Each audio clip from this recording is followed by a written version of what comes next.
At ito na nga mga bes, ang aming lakad nung Pasko. Ayan, si Sia, hindi pa kami nakakapasok sa loob ng Last Regnant. Mukhang pagod na. Kakababa lang namin yan dito sa parking. Naghanap kasi kami, sobrang puno, ang daming tao. Ayan, nag-uusap-usap na kami dyan kung paano namin ilulusot ang aming mga tubig. Kasi bawal daw yung pagkain. Pero ayan, lahat kami may kanya-kanya kaming dalang mga tubig. Yung anak ko kailangan talaga dahil laging nauuhaw. Tapos si ate meron din naman. Si Inang syempre, matanda na, kailangan talaga lagi niyang may dalang tubig. At saka si nanay lagi.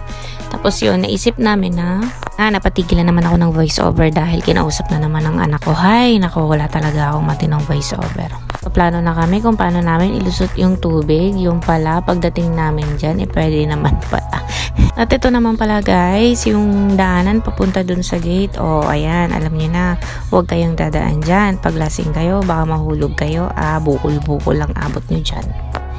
At ayun na nga, napapansin ng asawa ko na nakahawak ako ng cellphone. Kaya nagtatanong siya kung nagpipicture daw ba ako. Sabi ko hindi, nagbibideo ako.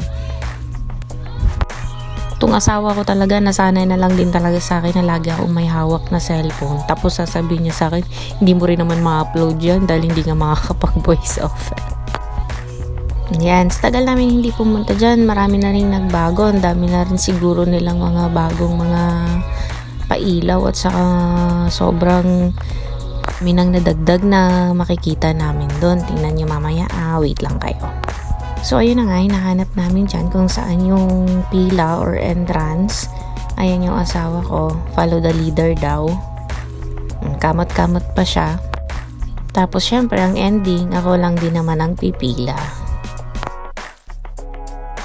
At ayun na nga, nandyan ako sa pila niyan. Hindi ko talaga pinapakita masyado yung mga mukha ng mga kasama namin dyan dahil baka hindi pwede. Syempre, privacy nila yon. Habang nga nakapila ko, nagbibilang na yung asawa ko kung ilan kami at binigay na sa akin yung bayad. At ayan na nga, sa wakas, after 48 years, nakabili na ako. Ayan, nakasuot na sa amin lahat. Tapos, syempre, pipila na naman kami sa may entrance. Si Sia, atat na dyan, kaya gusto niya maunan na siya sa pila. Hawak-hawak nga siya ng papa niya dyan. At ayan na, malapit na kami sa katotohanan. At ayun na nga, si Mamang Guard, may pa-check ng bag. Syempre, pina-check namin dyan. At saka nakita nga yung tubig, okay lang din naman pala talaga. So, thankful na pwede kami magdala ng tubig. Actually, may dala kaming pagkain sa may sasakyan. Kaya, mamaya para tipid, lalabas kami para kainin yon. Pero sa totoo lang, apo. Ang alam ko talaga automatic bibili tong mga to dito. Ayun na nga, tuwang-tuwa na nga si Sia. Pero sabi ng tito niya, Andre, na tara na, nakapasok ka na Sia, uwi na tayo. Lagi kasi siyang inaasar. Kung makikita niyo dyan guys, sa may bandang kanan, may ginagawa silang building. Siguro mga function hall or restaurant o parang pag may mga event, ganun, pwede. So, pinapalaki na naman nila yung space nila. So, marami talagang makikitang bago dito. Ayan yung mga nakikita nyo. Mas maganda yan tingnan sa gabi. Ayan na nga guys. Bungad pa lang yan. Pero kung makita mo, marami ng tao. At hintayin nyo pa. Marami pa dyan sa mga susunod na madadaanan namin.